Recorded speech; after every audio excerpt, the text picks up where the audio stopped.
Subscribe করুন BC একাডেমিকে এবং bell আইকনে প্রেস করুন সবার আগে লেটেস্ট ভিডিও দেখার জন্য। আজকের থেকে আমরা নতুন একটা ভিডিও সিরিজ চালু করতে যাচ্ছি, সেটা ক্লাস 10-এর গণিত প্রকাশ যে অঙ্ক বইটি, সেই অঙ্ক বইটি পেজ ওয়াইজ প্রতিটি অঙ্ক আমরা ধরে ধরে করব। সেখানে উদাহরণ থাকতে পারে এবং এক্সারসাইজের যে অঙ্কগুলো সেগুলোও থাকতে পারে। এক্সাম্পল থেকে উদাহরণ, এক্সারসাইজ যত অঙ্ক আছে সবগুলো আমরা করব এ টু জেড। একটা অঙ্ক, আমাদের মিশনটা হচ্ছে একটা অঙ্ক যেন বাদ না যায় এবং প্রতিটি অঙ্ক যেন ছাত্রদের বোধগম্য হয়। তো প্রথমে যে চ্যাপ্টারটা রয়েছে সেটা হচ্ছে একচল বিশিষ্ট দ্বিঘাত সমীকরণ, কোয়াড্রিক ইকুয়েশন উইথ ওয়ান ভেরিয়েবল। এটা পেজ নাম্বার 1 অবশ্যই। এবার ভিডিও নাম্বার 1 হবে, যেহেতু আমরা প্রথম শুরু করলাম। তো একটা উদাহরণের মাধ্যমে আমরা এই একচল বিশিষ্ট দ্বিঘাত সমীকরণটা কি সেটা আমরা বুঝবো। এখানে একটা উদাহরণ দেওয়া আছে, ধ্রুবদের বাগানে যতগুলি নারকেল গাছ ছিল প্রতি গাছ থেকে তার থেকে একটি করে বেশি নারকেল পাড়া হয়েছে। ধ্রুবদের বাগান থেকে মোট 132টি নারকেল পাড়া হলো, কিন্তু ওদের বাগানে কতগুলি নারকেল ছিল কিভাবে পাবো? তো আমরা ধরে নিই যে নারকেল গাছ ছিল এক্সটি, তাহলে মনে করি নারকেল গাছ ছিল এক্সটি, মনে করি ধ্রুবদের বাগানে বাগানে নারকেল গাছ ছিল এক্সটি, নারকেল গাছ ছিল হচ্ছে এক্সটি ধরলাম। তাহলে কতটা নারকেল পাড়া হবে? এক্স প্লাস 1টি। তাহলে নারকেল কতটা পাড়া হবে? নারকেল পাড়া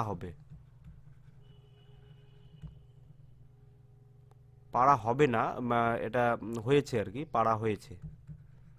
যতটা নারকেল গাছ ছিল তার থেকে একটা বেশি, প্রতিটি নারকেল গাছ থেকে তার থেকে একটা বেশি। তাহলে এক্স প্লাস 1টা। এবার আমরা প্রশ্ন অনুসারে তাহলে কি পাবো?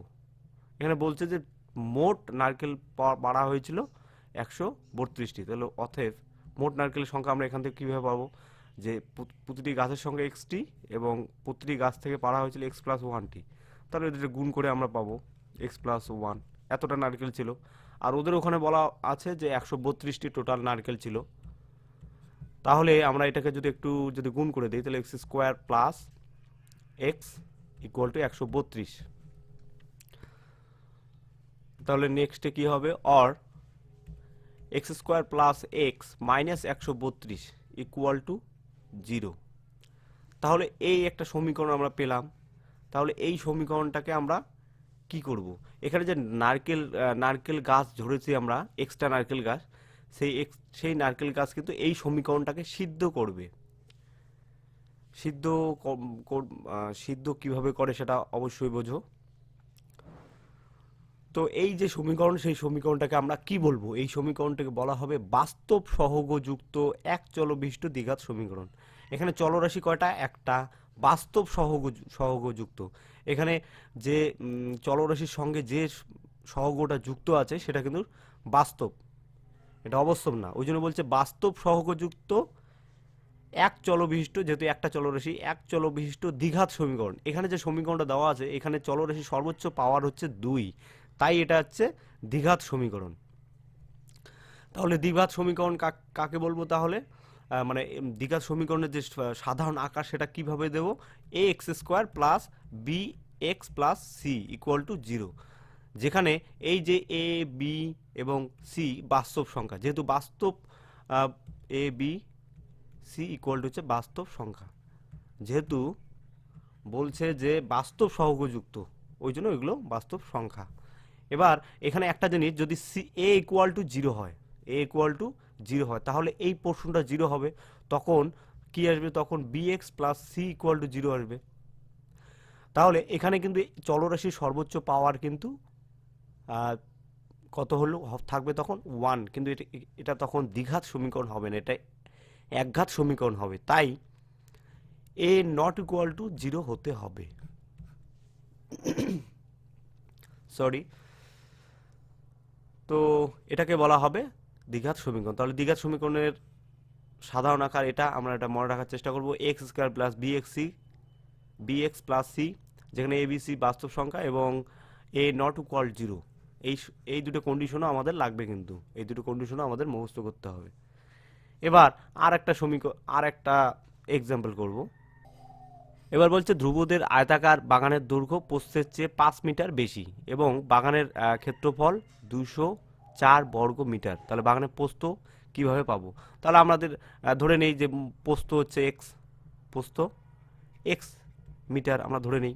তাহলে দৈর্ঘ্য কত হবে? যেহেতু প্রস্থের চেয়ে দৈর্ঘ্য 5 মিটার বেশি, তাহলে এক্স প্লাস 5 মিটার মিটার হবে, এটা হচ্ছে প্রস্থটা হবে, এটা হবে দৈর্ঘ্য। এবার তাহলে ক্ষেত্রফল কত হবে? ক্ষেত্রফল দৈর্ঘ্য ইন্টু প্রস্থ, আমরা জানি ক্ষেত্রফলের সূত্র দৈর্ঘ্য ইন্টু প্রস্থ হচ্ছে এক্স প্লাস 5, এটা হচ্ছে আমাদের ক্ষেত্রফল। কিন্তু এখানে যেটা ক্ষেত্রফল দেওয়া আছে 204, তাহলে আমাদের ক্ষেত্রফলের সঙ্গে ওদের ক্ষেত্রফলটা সমান হবে। এটা আমরা এখন কি করি যে গুণ করে দিই, এক্স স্কোয়ার প্লাস 5x আর 204টা এদিকে নিয়ে আসলে মাইনাস 204। তাহলে এটা কি এবার দ্বিঘাত সমীকরণ বলা হবে? অবশ্যই এটাকে দ্বিঘাত সমীকরণের বলা হবে, কেননা এখানে এটা আমাদের a x square plus b x plus c এই ইকুয়াল টু 0 এই সমীকরণের সঙ্গে প্রত্যেকটা দ্বিঘাত সমীকরণ যদি তুলনা করি তাহলে কিন্তু আমাদের বুঝতে পারবো যে সমীকরণটা দ্বিঘাত সমীকরণ কি না। X square plus b x c এর সঙ্গে মিল আছে, যেখানে a comma b comma c equal হচ্ছে বাস্তব সংখ্যা। অবশ্যই এই 1, 5, 204 এগুলো বাস্তব সংখ্যা এবং এ নট ইকুয়াল 0, এখানে কিন্তু এ নট ইকুয়াল 0, এর মান এখানে কত আছে? 1 আছে। তো এটা অবশ্যই একটা বাস্তব সংখ্যা। এবার আমরা পরের উদাহরণটার দিকে যাব। 3 নম্বর উদাহরণটা কি বলছে? ধ্রুবদের বাগানে যতজন বাগান পরিষ্কার করছিল প্রত্যেককে তত গুণ 30 টাকা দেওয়া হলো। যদি মোট 1080 টাকা দেওয়া হয়ে থাকে তবে কতজন বাগান পরিষ্কার করছিল সেটি পাওয়ার জন্য একটি সমীকরণ তৈরি করো। সমীকরণ জাস্ট একটা তৈরি করতে বলছে।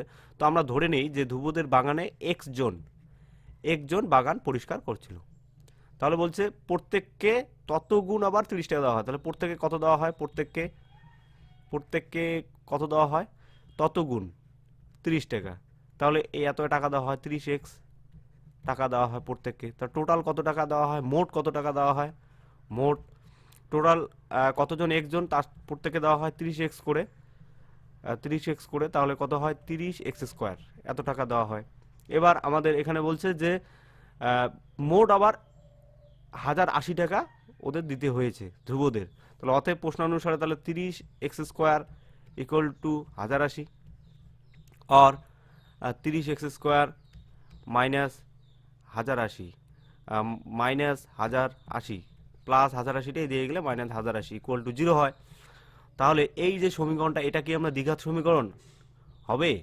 আমাদের যে x square plus b x plus c, x square plus b x plus c, এই যে দ্বিঘাত সমীকরণ একটা, এই দ্বিঘাত সমীকরণের সঙ্গে আমরা তুলনা করি, অবশ্যই এটা একটা দ্বিঘাত সমীকরণ হবে।